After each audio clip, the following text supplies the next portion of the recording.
Hey everybody, tonight we're going to be attempting to answer a pretty common question that I see asked on the forums a lot, and that is, do I want the Modlite OKW or the Modlite PLHv2? Before the V2 we had the PLH, and it was a pretty stark difference between the PLH and the OKW, so it's a lot easier for people to decide which one they wanted, which one they preferred. And now with the V2, we're getting 54,000 candela, whereas with the OKW we're at 69,000 candela. And that is a difference, but not near the difference that there was with the original PLH versus the OKW. So tonight I kind of wanted to compare the two of these lights and their beam profiles and show you the difference between them. Right now you're looking at a Streamlight HLX on high, which is 1,000 lumens and just shy of 30,000 candela. We're at 100 yards from our white steel targets down there, which are separated by 3 meters from each other each. And I'm going to show you first the OKW and then the PLHv2. Now, full disclosure, the OKW is installed on an 18650 body, and I'm using a Modlite tail cap, and the PLHv2 is installed on an 18350 body, and I am using a Surefire DS00 waterproof switch. These lights are drawing about 3 amps at the tail cap. I don't feel that it really is going to matter, but I went ahead and put the Modlite cap on the OKW. That way no argument could be made that we were nerfing the candela or anything like that with a non-Modlite switch. So anyway, without further ado, I'm going to switch our HLX off, and we're going to see the OKW and the PLHv2 and what they do downrange. Alright, like I said, our first light up is going to be our OKW, and that's 100 yards. We can see it cleanly illuminates the left-hand target and a little bit of our right-hand target.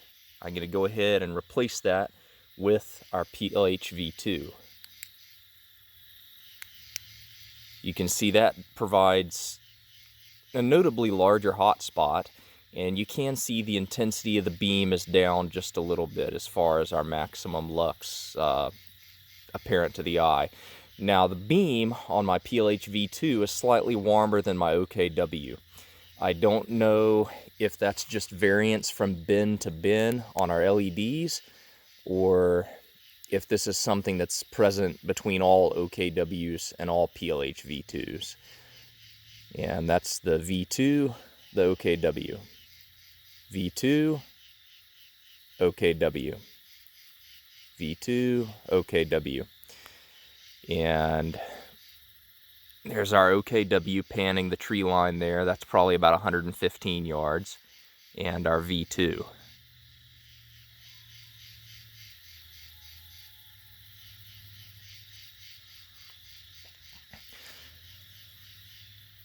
You see our V2 lights up a notably larger amount of our mode corridor down there. Anyway, either of these, in my opinion, are suitable for use with a magnified optic, and either of them actually produces plenty enough lumens and bounce and illumination for use. Sorry, the coyotes are distracting me a little bit there. Anyway, either one of these produces plenty of usable light for most tasks, I would imagine. I hope this video allows you to better see the differences between the two, and will help with you making a decision between which light you would prefer. We've got our V2 on the right and OKW on the left, and I'm going to slowly pan them across each other and switch them.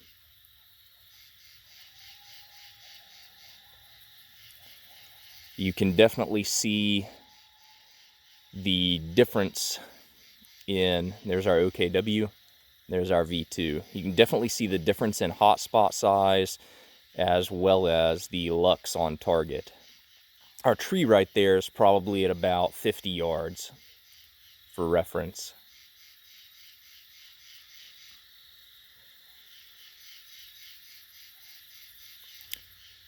Anyway, hit that subscribe button. Let me know which one you think is going to meet your needs the best and why. And stay tuned for the next light review, which is going to be the Rain Micro versus the PLHv2. All right, y'all be safe.